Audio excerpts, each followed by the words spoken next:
you're feeling stuck at your job, there's a certain amount of things that you need to plan out, right?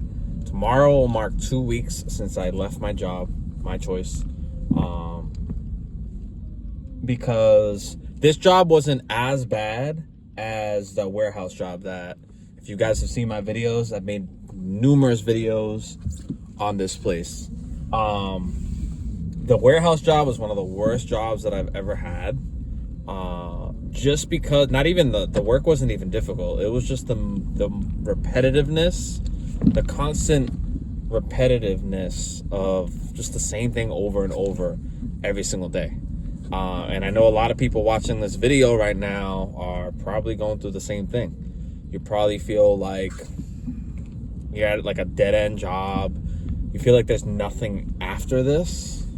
Or you might be even feeling like you can't leave because you don't know what the next step is. Those are all the feelings that I had when I left the warehouse job.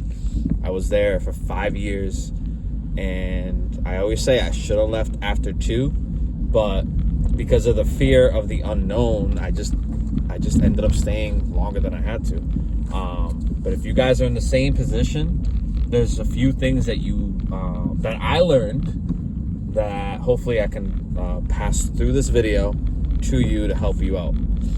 So if you're in a position where you're feeling stuck, you don't know what's next, a lot of the things might be common sense, what I'm saying, but it's hard to put these things into play when you're actually in the situation. If you know, you know. If you've ever been in a situation where you're not happy with your job, but you can't leave the job yet, like, there's more to it than just leave the job. Like, there's certain things that you got to take care of. So the number one thing is make sure your resume is up to date. Make sure it's also optimized for, I believe it's called ATS scanning software, which not all of them are the same, but a lot of these jobs use these scanners to kind of scan through resumes. That way they can kind of filter out the ones that are actually qualified. Now, the thing is with these scanners is that they're not always 100% accurate. There's certain amount of people that get looked over because the scanner disqualified them before it even got to an actual recruiter. So that's another thing about that. You want to make sure you have the right keywords. There's even companies or services that you can pay for that help optimize your resume. That way it doesn't get filtered through and it gets past that first round of the scanners, right? So that's one thing. Make sure your resume is up to date with keywords that more directly pertain to what you're trying to get into. So in my case, if I'm trying to get into cybersecurity, I would put a lot of the experience that I already have and kind of word it in a way where it's more focused on cybersecurity. So I'll highlight a lot of the technical aspects, a lot of the IT aspects in my background, so that, you know, it's known that, hey, I know what I'm doing. I know what I'm talking about, stuff like that. So make sure everything's optimized. If you have to go through a service, take advantage of that. A lot of people don't know this, but if you went to school or college, community college, whatever, a lot of these colleges have career services where they'll actually help go through the resume with you. They'll help you come up with cover letters. They'll help you come up with all that stuff. So if you guys have gone to school in the past, a lot of those schools have a lifetime, like a lifetime plan or a lifetime service. If you ever gone to that school, they can provide that service to you. So definitely take advantage of that. Damn, this light's super busy. And so, yeah, so make sure your resume is taken care of. Another thing is you want to make sure that you have jobs in line, right? Lined up. So whether you're trying to apply to a particular job, make sure you apply to at least 5 to 10 jobs a day. if you're serious about trying to get into a job. And don't use Easy Apply. You don't want to use Easy Apply. Everyone's doing Easy Apply. There's no proof that Easy Apply is less effective, but for the most part, just actually apply on the company's website. You'll probably go a lot further that way if you apply on the actual website. So and I'm referring to Indeed, LinkedIn. Don't do the Easy Apply. It's very easy, probably for a reason. In my opinion, I feel like it's a test by some companies to see if people will take like shortcuts to do whatever they need to do. So yeah, don't do Easy Apply. Apply fully to whatever the job is, and just take it serious. And then also go on different platforms like LinkedIn, Indeed, ZipRecruiter. If you're in tech, a couple of the ones that I've been checking out is Dice. I know Dice is a really good one, and I think I could be wrong. Remote.io. I could be wrong, but I know Dice for sure because I get notifications all the time, and it's just good to look at because that's what I'm trying to get into, and it's like very motivating. Seeing like what I potentially can get paid when I get my experience up in cybersecurity. So that's what I do. I set my reminders up for what I'm trying to get into. That goes into the next tip. Just set your reminders or set your settings to what you're trying to get into. So if you're trying to get into sales, set your preferences to sales. You're going to get a lot of notifications that are directly for sales. And yeah, so make sure you have your resume. Make sure you're applying to at least 5 to 10 a day. And this is if you're currently, again, if this is if you're currently in a job. These are the things you have to do that I suggest you should do, that I wish I did back then. Because I would apply, but I didn't apply 5 to 10 a day. I would maybe apply to at least 3 a day, which in 2020, well, at the time it was, I don't even know what year it was. 2023, 22.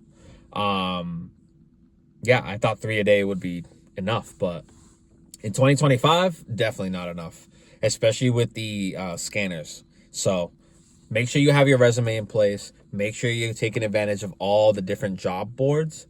And if you've gone to college or any type of schooling, see if they have something where, because you went to that school, you have access to their career services.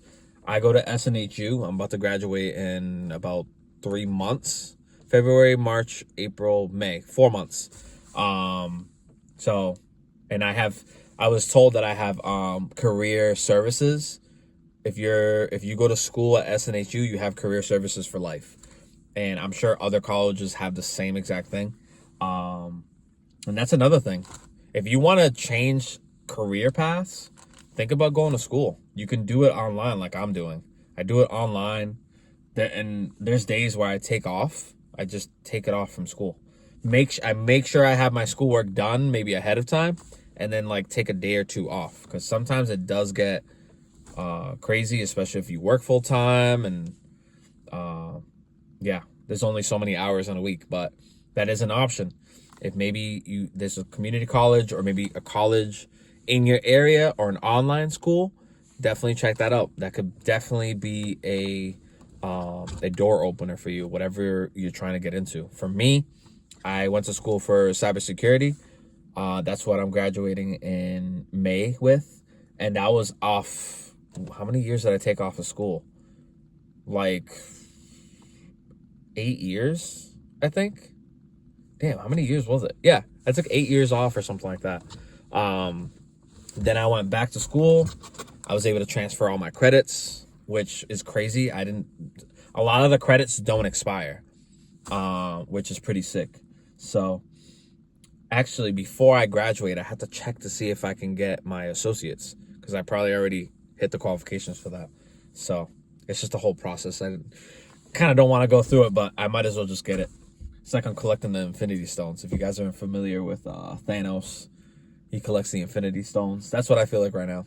I'm getting my associates, my bachelor's, my master's right after that. I'm not sure if I'll go further than that, but what's after master's? Doctorate? I don't know if there's a doctorate in cybersecurity.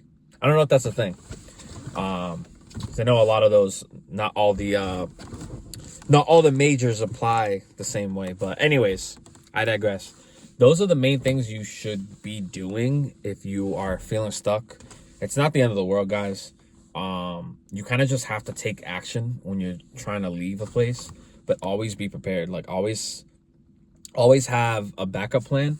For me, when I left my current job that I was at for 3 years, not the warehouse one before that, that I just left recently. If you guys watch my videos, you all know that I just recently left my job, and tomorrow's gonna mark 2 weeks of full-time just doing gig work, and I am doing really good, in my opinion. Like I'm doing a lot better money-wise than I was at the job. And I just feel energized every day when I'm doing work. And like today, I was able to take it off because I wanted to.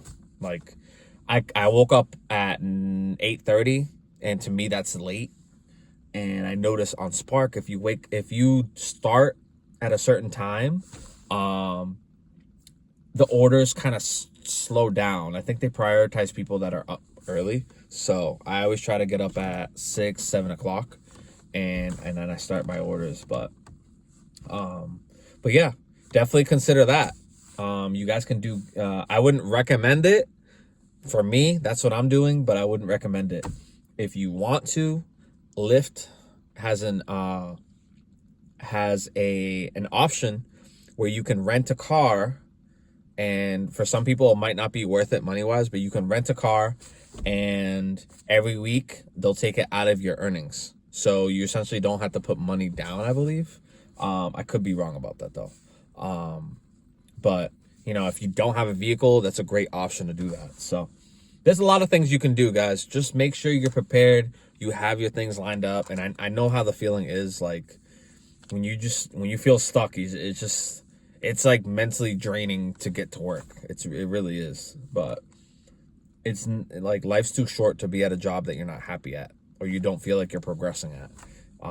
And again, this isn't me complaining about jobs. Like there are jobs out there that people love. I've been at jobs that I love, but it's just, if you're at a place that maybe you feel like you reached your limit at, nothing wrong with, looking for something else. Nothing wrong with that at all. But just have everything in place, and then make sure your resume's tied up and updated. Make sure you're applying that at least 5 to 10 a day, and plan your exit plan. Nothing wrong with that, guys. But I'm gonna wrap it up, guys. I'm approaching almost 14 minutes, so I don't want to make this too long, but hopefully that video was helpful. If you guys want to see other informational videos on my channel, just go on my channel, check it out. I talk about gigs, I talk about making money, and I try to find the best ways to make money for you. And also, if you're in a situation like this, I can relate. So hopefully you guys have a great rest of the day, and I'll catch you on the next one. Take care, guys.